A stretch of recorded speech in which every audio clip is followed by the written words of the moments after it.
the quiet before the storm. The studio lights were harsh that morning.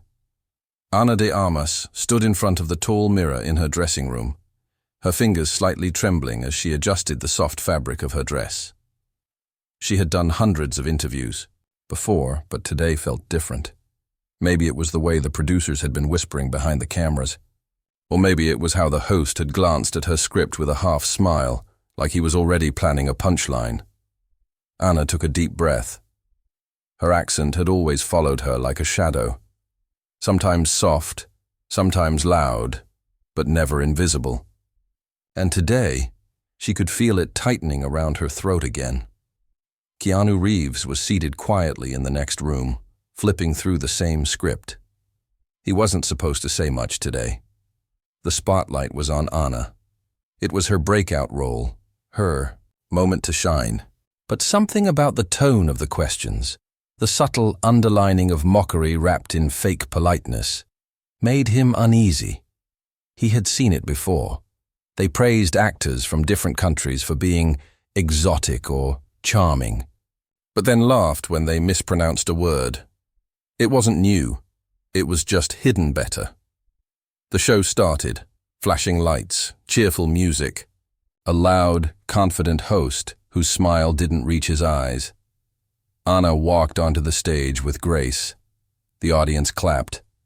Not too loud, but loud enough. Keanu followed a moment later, giving her a warm nod as they both sat on the couch. The first few questions were harmless. Her childhood in Cuba, her first audition, learning English. Then, the shift came. "You've come a long way, Ana," the host said with a smirk. "Though I must say, your English still has that cute little flavor. Say cinnamon for us, would you?" The audience chuckled. Ana smiled politely. She had been trained to smile through discomfort. She said the word. The host exaggerated a wince, then laughed loudly into his microphone. "There it is.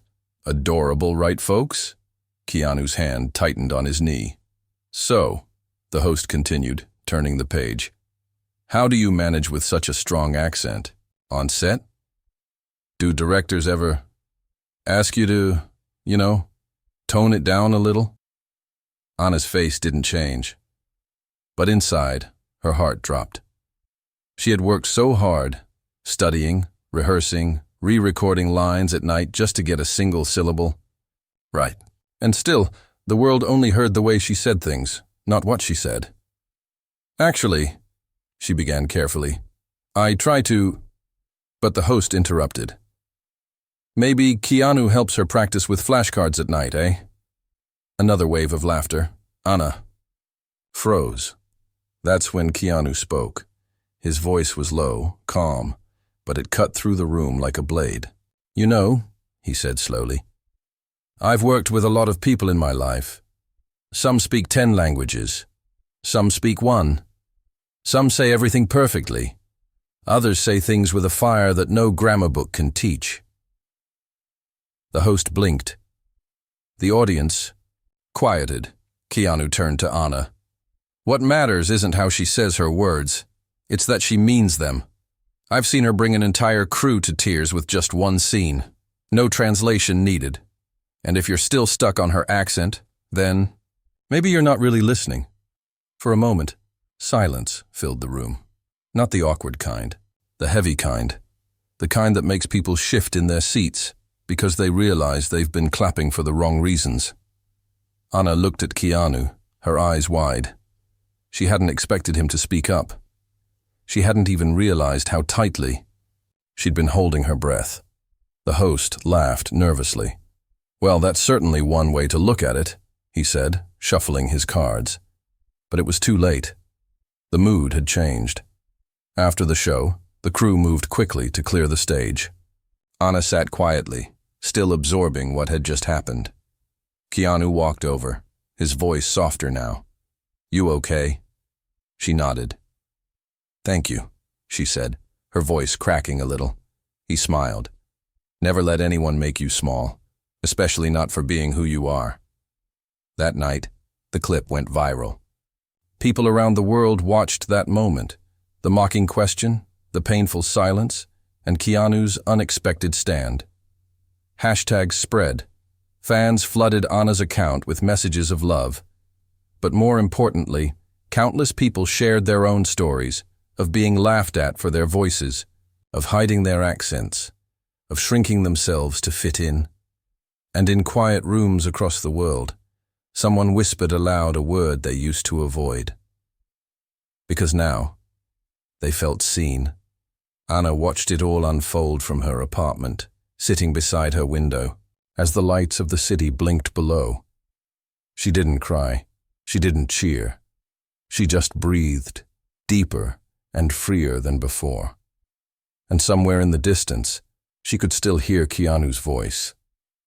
The echo of voices. The next morning, Anna woke up to a phone buzzing non-stop. Messages, missed calls, voice notes. Her manager's name flashed across the screen, followed by her publicist, her acting coach, and a long string of unknown numbers. She blinked, confused, her mind still lingering in the quiet of the night before. It wasn't until she opened her social media that the full weight of what had happened began to land. The video clip of the interview had already been viewed over 10 million times. The caption read, "He defended her in one sentence," and silenced. An entire industry. Beneath it, the comments flooded in, some from fans, others from actors, a few from strangers who said they'd never even watched her films, but now felt connected to her in some deep, unspoken way. Anna sat in silence, scrolling through the messages. "My daughter hides her accent in school. Tonight she watched you and smiled for the first time. Thank you for standing tall. I've been told my English is funny too. Not anymore. I cried when he spoke. It was like he stood up for all of us." Tears filled her eyes, slow and steady. Not from sadness. Not from joy either. Something else. Something heavy and warm. The feeling of being understood without having to explain. Meanwhile, Keanu had gone for his usual early morning walk through the hills above the city. He didn't check his phone. He rarely did before noon. To him, yesterday was just a moment, one of many. But as he sipped his coffee outside a quiet cafe, a young woman approached, her voice shaking. "I'm sorry," she said. I saw the interview. I've never spoken to anyone famous, but I needed to say thank you." He looked up, kind as always. "Thank you for saying that," he replied, offering her a small smile. "You don't understand," she whispered. "I stopped acting last year. Someone laughed at the way I said camera. I thought maybe I wasn't meant to speak at all, but then you said what you said, and now I'm thinking of trying again." Keanu nodded gently. "Then do. Your voice matters. Don't let it go silent." Back at the studio, the host sat in a meeting room with a dozen executives. The clip had sparked a wave. Some of the top actors were refusing to return to the show. Brands were reconsidering their partnerships. One quiet moment of mockery, something he had done many times before, had finally been noticed. "They're calling it accent shaming," one producer said, scrolling through her tablet. "We're trending in all the wrong ways." "Fix it," he muttered, frustrated. "Issue a statement or something." But no statement came. Not that day. Not that week. Instead, the silence around that one moment of insult became a national conversation. Meanwhile, Anna stayed home. Offers were coming in from big directors, casting agents, producers. Some of them had never even taken her seriously before. Now, they were calling her a symbol, a voice for millions. But to Anna, it wasn't about being a symbol. She just wanted to act, to tell stories, to be seen beyond her voice. On the 5th day after the interview, she received a letter. It wasn't typed. It wasn't emailed. It was handwritten, delivered by courier. It came in a soft brown envelope with no return address. She opened it carefully. "Dear Anna, I watched your interview. I am 84 years old. I moved here from Spain when I was 20. They used to laugh when I said spoon, so I stopped speaking. For 20 years, I let others talk for me. But last night, I heard you speak. And I heard the man beside you say what I never had the courage to. Today, I told my grandson a story from my childhood, in my own voice, with my accent. Thank you for giving me back a piece of myself. Anna read the letter twice, then placed it gently on the table. It wasn't the fame that moved her. It wasn't the trending hashtags.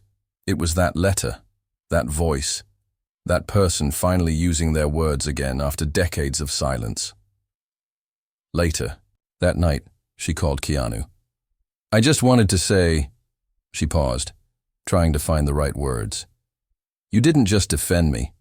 You helped so many people feel brave again. Keanu's voice was quiet on the line. I didn't do much. You listened, she replied. And you made others listen too. There was a soft pause between them, not awkward, just deep, filled with understanding. Keanu finally said, You know, Anna, sometimes it only takes one voice to wake up thousands, but it's the voice that dares to speak first that's the bravest. Anna closed her eyes, holding the phone to her heart. For the first time in a long time, her accent didn't feel like something to fix. It felt like something to protect. Voices that never faded. Anna stood in front of her bathroom mirror again, but this time, her hands were steady. Her face carried the same softness as before, but her eyes had changed, sharper, more present. In the background, her phone continued to buzz, but she let it ring. Not every message needed an immediate answer. Not today. She stared at her reflection and spoke out loud, slowly. I'm proud of where I come from. The words were quiet, but strong, rolling off her tongue with that same familiar accent. The one she used to fear was too thick, too foreign, too wrong for this world. But now it no longer felt like a weakness. It felt like her signature. That afternoon, Anna agreed to a new interview. But this time, it would be different. She chose a smaller, independent podcast run by a Latina journalist named Carla, who had once been rejected from network television for sounding too emotional. Anna liked that Carla didn't hide her voice. She wore her identity like armor. The podcast wasn't live. It would be uploaded the next day. Still, when they sat down together in the modest recording studio, surrounded by worn-out sound panels and two simple microphones, the air between them felt electric. I'm honored to have you here, Carla said, and I have to say, your last interview, that moment with Keanu, it made me cry, not just because of what he said, but because of how you didn't shrink. Anna smiled. I used to shrink all the time, but lately, I'm learning how to take up space. They spoke for over an hour. Not just about acting, but about fear, about shame, about the strange, invisible rules that made people question whether their voice belonged. Anna shared how she used to practice English lines until her tongue hurt, how she once stayed up all night before an audition just to pronounce the word comfortable like an American, how one director told her, kindly but firmly, that her accent might limit her roles. And now? Carla asked. Anna's voice didn't waver. Now, I let my characters sound like me, because women like me exist, and they deserve to be on screen too. The next day, the episode went viral. Not because it was polished or dramatic, but because it was honest. People didn't just hear Anna, they felt her. Students played the interview in classrooms. Immigrants shared it with their families. A teacher in Argentina wrote a post about how she had never shown a podcast in her school before. But this one, she played twice. And across the ocean, in a quiet town in Japan, a teenage girl recorded her own video diary in English for the first time. She stumbled through some words, smiled shyly, then said, I sound like me, and that's enough. While the world responded with applause, Anna stayed grounded. She turned down 3 commercial endorsements that wanted to use her voice in ads, but edit out her accent. She declined an appearance on a major talk show when the producer joked, We'll add subtitles just in case." Instead, she accepted a small role in a film written by a Cuban-American writer. The character wasn't polished. She didn't speak perfect English, but she had fire, depth, and heart. Anna knew this role wouldn't make her richer, but it would make her feel real. That mattered more now. Keanu, watching all this unfold quietly, kept to himself. He wasn't chasing headlines. He was never in it for attention. But one evening, he received a package on his doorstep. It was wrapped in simple brown paper, with no name on the front. Inside was a framed quote: "The strongest voices are the ones that never change to please the world. They simply speak, again and again, until the world learns to listen." Keanu turned the frame around. There was a small, handwritten note taped to the back. "Thank you for listening to her when others didn't." Someone who needed to hear it too. He held the frame for a long moment, then placed it on his bookshelf beside a copy of Le Petit Prince, a story he often reread when life felt too loud. Meanwhile, Anna began working on a short documentary, not about herself, but about people around the world who had been judged, silenced, or mocked because of their voices. She titled it, "We Still Speak." She interviewed a mother in Morocco who taught English to her children using YouTube videos, a refugee boy in Germany who learned to sing before he learned to write, a woman in Pakistan who had never left her village, but could speak 5 languages fluently. None of them sounded perfect. And that was exactly the point. Every voice in the documentary carried weight, not because it was polished, but because it was true. As the last scene faded, Anna's own voice came in, gentle but firm. This is not a story about accents. This is a story about presence, about worth, about choosing not to disappear. We speak because we're here, and because we have always been here.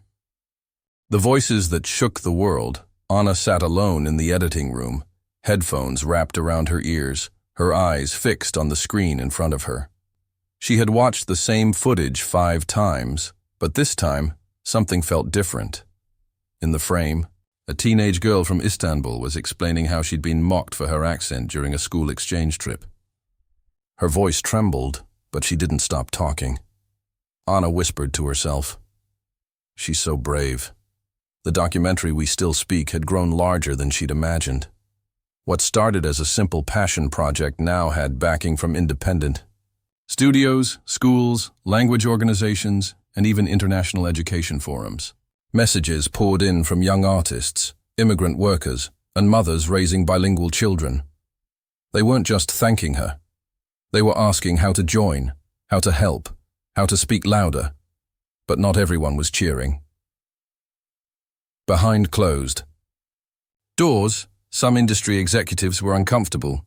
One producer called Anna's manager and said, "She's becoming political. Brands don't like that." Another offered her a role in a blockbuster but added, "The studio is asking for vocal coaching. It's nothing personal, just to help her sound neutral." Anna didn't reply. Instead, she sent them the link to her documentary trailer and turned down the role. Not because she was angry, not because she wanted to prove a point, but because every time she heard someone in her film speak through fear, she remembered what it felt like to be laughed at in front of the world. She promised herself she would never betray that memory just for applause. Meanwhile, Keanu watched everything unfold from a quiet distance. He declined interviews about the viral moment and refused to sell any merchandise tied to his quote. But in private, he began funding small scholarships for drama students who spoke English as a second language. No publicity, no announcements, just quiet support. One morning, Keanu received a call from an old friend, a film director known for his experimental style and risky projects. "I watched Anna's documentary," the man said. "It wrecked me. I want to do something bold. No filters, no rules. I wrote a script. The main character speaks broken English, but he's the hero, and I want you to play his mentor." Keanu asked only one question. "Can Anna play the lead, The director paused, then laughed. I was hoping you'd say that. 2 months later, Anna found herself reading a script unlike any she'd seen before. The story followed a young immigrant woman navigating a futuristic world that punished those who didn't speak the dominant language. It was fiction, but every scene echoed reality. In one scene, the character was forced to choose between her mother's native tongue and the language of survival. In another, she stood in front of a crowd, her voice shaking, and said, "Even if I speak in broken words, my truth is still whole." Anna knew this role wasn't just a part, it was a message. The film, titled Fractured Tongues, went into production quietly. The set was different. The crew came from 10 countries. The sound engineers didn't correct accents. They preserved them. Even the background extras were asked to speak naturally, in their own rhythms, their own styles. On the 3rd day of shooting, a young actor from Peru approached Anna between takes. He looked nervous. I wanted to say thank you," he stammered. "This is the first time I've heard someone like me speak on set without being told to change." Anna placed a hand on his shoulder. "You don't need to change. The world will." During a key scene in the movie, Keanu's character looked at Anna's character, battered, tired, doubting herself, and said something that stopped the set cold. "Your words don't need fixing. They need hearing." When the cameras stopped, nobody moved. Some of the crew had tears in their eyes. The line wasn't in the script. Keanu had improvised it. The director whispered, "Keep that. Don't change a thing." When filming wrapped, Anna sat with Keanu under the soft orange lights of the rooftop canteen. Neither of them spoke for a while. They just looked at the stars, hearing distant laughter from the crew below. "Do you think it will change anything?" Anna asked finally. Keanu looked at her calmly. "Maybe not the world, but maybe someone's world." Anna nodded. "That's enough." A month later, Fractured Tongues premiered at an international film festival. People came expecting a strange sci-fi drama. They left in tears. Some critics called it the most human film of the year. Others simply wrote, "We heard ourselves." And when Anna stood on stage to receive her award, she didn't try to speak with a flatter tone or smoother R. She spoke as she was, proud, clear, real. For years, I thought my accent was something I had to hide. But now, I know it's my fingerprint. And I hope every voice watching this tonight knows you don't need to sound like anyone else to matter. The audience rose in silence, not clapping at first, just listening. And then, slowly, the room erupted into the kind of applause that comes from something deeper than celebration. It came from recognition. The weight of every word rain tapped softly against the windows as Anna sat in a quiet room filled with books, candles, and paper-thin scripts stacked like memories. The Golden Award still sat on the wooden table beside her, untouched since the night she received it. People called it her breakthrough. But for Anna, that night was not about fame. It was about freedom. And freedom, she realized, came with responsibility. Her phone buzzed again, another message from a school in Mexico City. They wanted to screen her documentary, We Still Speak for Their Students. Beneath the message was a note from a young girl who said, "My classmates used to laugh at how I say 13. Now they say I sound like Ana de Armas." Anna smiled faintly. It felt surreal. She had once hidden in bathroom stalls just to rehearse words in peace. Now, her voice was echoing in classrooms, living rooms, and hearts across the globe. But not all echoes were kind. The more Anna stood in the light, the more shadows tried to reach her. Some voices online began to grow sharp. "She's milking the accent thing now. Isn't it time she stopped talking about being different? She's just lucky Keanu defended her. Otherwise, no one would care." She read each one slowly. Not because she believed them, but because she knew others would. And she wanted to understand what they feared so much about someone simply being authentic. Keanu called her that night. "You okay?" he asked. "I will be," she answered. I don't want people to think I'm speaking for attention." "You're not," he said firmly. "You're speaking because no one else would." Anna leaned back in her chair, eyes on the ceiling. "Why does truth make people uncomfortable?" Keanu paused. "Because truth has a voice, and most people spend their lives trying to mute it." 2 days later, Anna received an invitation, not from a studio or a festival, but from a small community center in Toronto. They were hosting a Voices of Courage event where immigrants and refugees shared 5-minute stories from their lives. No scripts, no fancy cameras, just a mic and a crowd willing to listen. They didn't ask her to perform, they just asked her to attend. Anna went quietly. No media, no red carpet. She sat in the second row wearing a simple coat and jeans. Around her, people of all ages and accents waited nervously to speak. One by one, they walked up to the microphone.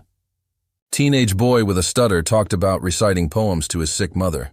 An older woman spoke of arriving in Canada at 45 and learning English from children's books. A man described being asked to change his name to something easier. Anna listened to each word like it was music. Imperfect, emotional, unforgettable. And then one of the volunteers gently approached her. "We know you didn't come to speak," she whispered. "But would you like to say something?" Anna hesitated. For a moment, she felt 12 years old again. The girl, with shaking hands trying to sound normal, but she stood. She walked up slowly, took the microphone, and let her heart do the talking. "I've been on big stages," she began, "and under bright lights. But this might be the most important room I've ever stood in." The room fell, silent. "When I first arrived in Los Angeles, I felt like my voice was a problem to solve. I thought success meant sounding like everyone else. But now, I see that my voice isn't a problem. It's a path. And so is yours." People nodded, some with tears in their eyes. Don't let anyone convince you that your words matter less because they sound different. The truth is, we don't need new voices. We just need to listen better. She stepped back. The applause wasn't loud. It was soft, deep, and real. The kind that wrapped around her like a hug. Later that evening, a father approached her with his young daughter. The girl clutched a notepad and wouldn't lift her eyes. The father said, "She's scared to read her poem aloud. She thinks people won't understand her." Anna knelt beside the girl and smiled. "Read it to me first," she said gently. "I'll understand, I promise." The girl nodded and began to whisper the words. Some were shaky, some were clear, but each one carried a piece of her soul. When she finished, Anna whispered, "That was beautiful." The girl looked up, hope in her eyes. "Really?" "Yes," Anna said. "And now, the world needs to hear it too." Later that night, Keanu watched the clip online. Someone had recorded Anna's speech quietly from the audience. He smiled, to himself. Not because she had spoken again, but because this time, she hadn't needed him beside her. She had become the voice others leaned on. In an old notebook, Keanu scribbled a single sentence. "When we defend a voice, we give it wings. But when we trust it, we help it fly." The voice that never broke. A quiet morning sunlight filtered into Anna's apartment, stretching across the floor like a soft invitation. She stood barefoot in the middle of the living room, staring at her walls, now filled with letters, drawings, and notes from strangers. Some were taped unevenly, corners curled, others framed with care. All of them carried the same message in different words. "You helped me speak." She picked up one letter written in colored pencil.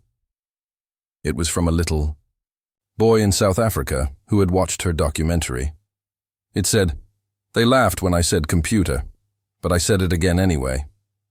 Anna smiled gently, her fingers brushing over the uneven handwriting. Her journey had started with one cruel joke on a talk show, a small cut dressed as humor. And now, from that wound, a garden had grown. Each flower a voice, once hidden, now blooming. But her story wasn't finished. One evening, she was invited to speak at a major global summit about identity, representation, and language in modern media. The stage was grand, wide and glowing, with flags from over 50 countries fluttering around the hall. People from every corner of the world filled the audience. Some wore suits, others wore traditional clothes, but all of them had come to why. Listen, Keanu was there too, seated in the front row. This time, he wasn't her protector. He was simply a friend, watching someone he deeply respected take her place in the light. Anna stood at the center of the stage. A single spotlight fell on her, and the entire room quieted. She looked down at her speech notes, but then set them aside. I was told once, she began, that to succeed in this industry, I needed to lose my accent. I was told to soften it, to bend my voice so it would not make others uncomfortable. She paused, letting the silence settle. But I realized, my voice is not a burden. It is not noise. It is not something to fix. It is the sound of generations. It is the rhythm of my culture, the weight of my mother's lullabies, the strength of my grandmother's warnings, the hope in my father's promises. The crowd listened, leaning forward. My accent is not a mistake. It is a map. It tells the story of where I've been, and I stand here today not because I changed it, but because I refused to erase it. The applause was slow at first, not because people weren't moved, but because many were still absorbing her words. Then it rose, not like thunder, not like chaos, but like rising wind, calm, steady, unstoppable. Keanu stood, quietly clapping, his eyes filled with pride. Others followed. Soon the entire hall was on its feet. But Anna didn't smile for the cameras. She smiled because she saw something else in the crowd. Young girls holding notebooks, old men with tears in their eyes, translators holding hands, students mouthing her words along with her. After the speech, dozens approached her. A Korean filmmaker, a Syrian journalist, a Kenyan singer. All of them said the same thing. You spoke for me. A week later, We Still Speak was added to international school curriculums across multiple countries. And the film Fractured Tongues became more than a movie. It became a movement.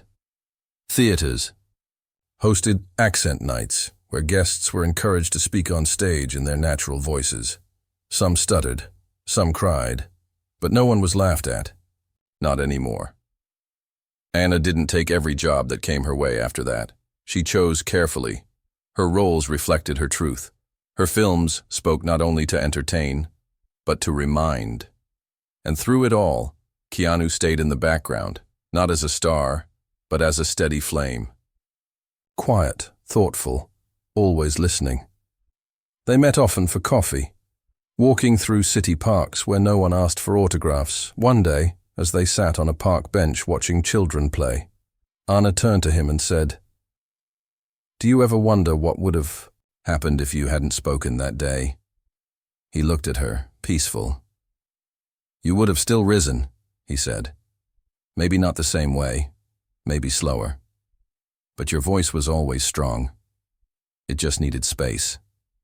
Anna nodded, thinking of the millions who now felt seen. "Thank you," she whispered. "Don't thank me," Keanu replied, placing a hand on her shoulder. "Thank yourself for choosing to speak when it mattered most." And in the breeze that passed through the trees, it was almost as if the voices of every person she had touched whispered back in return, voices that once trembled, voices that once hid. Now, they spoke, not perfectly, not loudly, but truthfully, and that was enough.